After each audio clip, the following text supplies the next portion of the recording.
The Hellriegel. For anyone who didn't play Battlefield 1, you're probably thinking, oh, that's a weird looking gun. And for anyone who did play Battlefield 1, you're likely thinking, oh god, not the Hellriegel. The gun that decimated weapon usage numbers for vast periods of Battlefield 1's active life cycle. Let me know what you think of the Hellriegel right now in the comments below. Today, I want to welcome you to hopefully the start of a series where I break down individual guns from past and present Battlefields into 10 specific aspects or criteria to try to flesh out what the common perception of that gun is, why it's that way, and whether it's accurate or fair. Basically 10 reasons for why a gun is whatever the community views it as. For the Hellriegel, it was viewed by many as the gun that broke BF1 for a time, either because they felt it was overpowered or simply overused. But did it actually break the experience, or was it overrated? Well, here are the 10 aspects we'll be looking at: history, basics, usage, strengths, weaknesses, counters, playstyle, meta, legacy, and conclusion. Timestamps will also be available in the description. And yes, I am still on the road to 50k subscribers. Thank you so much for bringing it up. Currently just a little under 48k. If you want to help out and keep up to date with my content, hitting the subscribe button would be massively appreciated.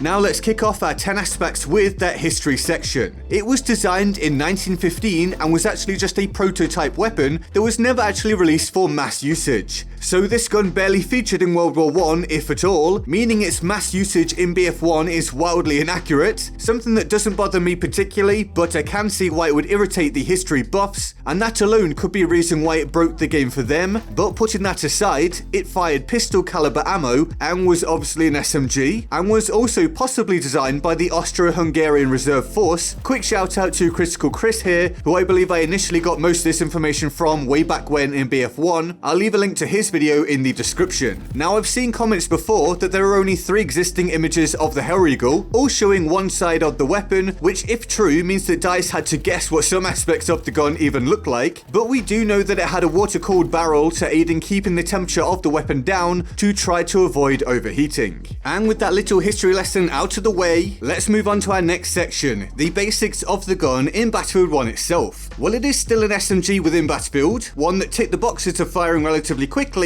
and being a run and gun focused option. The recoil of the gun is reasonable, not kicking up too much, but having a bit more horizontal recoil than some other options. So at close range it'll feel very easy to use and control, but moving into mid and obviously long range it becomes more of a pain, as there's less you can do to control horizontal recoil when compared with basic vertical recoil. But burst firing can help with this, although low bullet damage also has an impact upon range potency for obvious reasons as well. Housed in the assault class, the Hellriegel is often paired with explosive damage gadgets. It's unlocked at rank 10, the final basic ranking up unlock for the assault class, and you could then purchase it with war bonds. It should also be mentioned here though that you could simply pay to unlock all of the ranking up weapons if you chose to, which did cause some players who felt that the Hellriegel was the best or one of the best weapons to call foul play, stating that this came far too close to pay to win. Enough to be considered breaking the game, well, that's debatable and also depends on if you rate the Hellriegel's performance, but it certainly was nice when paying to unlock aspects of games wasn't a thing and this whole problem didn't exist. Regardless, DICE did also introduce a defensive variant of the Hellriegel with 120 rounds per reload and a bipod, but being more unwieldy to use than the factory variant, and the defensive was much less popular than the factory, not adhering to running and gunning anywhere near as much, and so the factory variant is our obvious focus for this video. Now this variant did still have a large magazine by BF1 standards for a weapon of its class, with 60 rounds available per reload, and this was a massive aspect of why it was so popular and caused so many issues. A large magazine on a spray and pray weapon, remember how this then popped up again when DICE introduced the Type 2A in BF5? It can cause some real issues as the average player will gravitate to this kind of option massively, which brings weapon selection variation to its knees, and this makes for a perfect segue. Our next focus, usage. Well, there was a point in time where over 50% of players choosing to play as Assault were selecting the Hellriegel, which is a genuinely baffling number. This was despite it being the final assault weapon you unlocked via basic ranking up. The closest competitor at the time was around 20%. And when you get an outlier like this, it means something to do with the balancing has to be off. Whether it be the ease of use or potency of the weapon, or potentially the community's understanding of the weapon options, or alternatively, just the attractiveness of the weapon due to its aesthetics, status, frequency of seeing it, and other subtle factors. Basically, 50% 50% is way too high, especially considering it was in the most popular weapon class at the time as well, that being SMGs. This is a commonly cited reason as to how the Hellriegel had a detrimental effect upon the experience of playing BF1. Of course, the popularity did eventually dip down, especially when the SMG-08 became an absolute powerhouse, but that's a different story for a different day. Now let's hit the definitive strengths of the Hellriegel factory. Well, it's plainly obvious that it comes down to it having a large ammo capacity, lending itself to spraying and praying, which always appeals massively to the average or casual player, plus a rate of fire of 650 RPM, and recoil that is very manageable at the Hellriegel's intended range, and only becomes an issue at ranges where the average or casual player isn't going to consistently prevail anyway due to their ability level. This is by no means a criticism of such a player, it's simply an obvious extrapolation, as a large percentage of players will win the battles they should do, lose the ones they should do, and anything in between is a toss-up, trading kills and deaths fairly evenly, an experience where the drawbacks of the Hellriegel will be less apparent. The Hellriegel does however have a decent first shot spread multiplier, allowing for burst firing, which extends its range potency depending upon the user's ability level. And so what about its weaknesses? Well, it's not got particularly high damage output actually, at least not in terms of damage per bullet, and thus, being an SMG, it has fairly poor range potency, especially if the user doesn't use burst firing well. It also has fairly slow muzzle velocity, slower than something like the MP18, meaning you need to lead your targets more. There's the lack of a bipod evident on the factory variant, and it also doesn't have hipfire that can compete with the SMG specifically designed for that playstyle. On top of this, it doesn't play that well into a fair few maps on a fair few modes on Battlefield 1, leading to a fairly limited experience at times. Large open maps don't gel well with close range weapons unless the user isn't that interested in being particularly team or objective focused consistently, and it also doesn't have overall accuracy that lives up to, say, the MP18 again, as a solid example, as it's the starter weapon for the assault class. Again, a lot of these weaknesses aren't going to be noticed by the average player due to what we discussed earlier, but the more able player can absolutely expose them with the right weapon choice. And so we hit our next section, the counters. Well, for close range, the Annihilator, the Automatico, and such like straight up beat it and are much better specialized options for that specific focus. The MP18 is much more versatile and has many strengths over the Hellriegel, but is often overlooked due to a little slower rate of fire and less ammo. Also, the MP18 or trench variants in general beat the Hellriegel for hip firing, an often overlooked and very potent tactic in BF1. The Ruby Relay is easily a better option for mid to long range, and actually anywhere outside of fairly close range, the Hellriegel is beaten by an able player with many weapons. Medic rifles, LMGs, bolt actions, the list goes on. There are many counters to the Hellriegel if you simply play accordingly and genuinely engage your brain. And so let's analyze now the actual playstyle of the Hellriegel. Well, as covered, it's an easy spray and pray option for turning your brain off and just shooting what's directly in front of you, with minimal need for considering any complex factors, but then obviously being limited in terms of more expansive play. A great option for the casual or less able player, while also providing easy pub stomping kills for a more capable player as long as they don't come up against people of higher ability. It should also be highlighted though that it's a good option for taking on multiple enemies or going on large flanks due to less instances of needing to reload, but the reload itself is quite long, so you need to pick your moments wisely, otherwise you're negating one of its main strengths and exacerbating one of its main weaknesses. Okay, let's move on to meta, and thankfully I can keep this pretty short and simple. For the average or casual player, the Hellriegel is pretty much a top meta choice, with strengths that play into what the average player can produce and weaknesses that don't particularly affect them in what is a normal, less expansive playstyle. But for the actual meta, it's basically just okay. It's somewhat average and limiting. It does what it should and fails at more specific things. It isn't an optimal choice for a high caliber player going up against a player of equal ability. Now we'll hit legacy, and this one is super short and to the point. The legacy of the Hellriegel is forever being labelled with derision, of being the comparison point that many still use when a gun comes out that they think is too good or too widely used. But its legacy is also highlighting how a gun can be deemed as being overpowered when in fact it's more so just easy to use, while serving as a blueprint of what makes for a popular weapon from a usage perspective. In conclusion, the Hellriegel can be seen as a gun that broke the BF1 experience for a while due to it being massively overpopular. In terms of performance, it's not overpowered, at least not at this point. It can be good, but that's about the max that it lands at when you analyze all of the stats, the strengths and the weaknesses. It's great for casual or average players. High ability players can still stomp with it and use its strengths to pretty devastating effect if they're playing against average players, but will be limiting themselves in certain ways. A different gun with more specialized strengths or a higher skill to reward factor could see them do better. So it's a case of ease of use versus maximum potency. However, the Hellriegel's ease of use may just slightly outweigh its potential performance deficiencies, hence all of the usage and hate that it got. And so, what do you think? Did the Hellriegel break BF1 at times or not, and why? Let me know in the comments below, and which gun you'd like to see me analyze next. And I hope you enjoyed the video. If you did, leaving a like is massive. Subscribe if you're new or haven't done before and you want to see more and help me hit 50k subscribers. And all the links to my social media, including Patreon, can be found in the description and my pinned comment. Here's the board of awesome for all the people that already support me on Patreon. They're all absolute heroes and I love them all deeply and of course often. So yep, all the links to that in the description and my pinned comment. And with that all said, I'm GetGoodGuy and I'll see you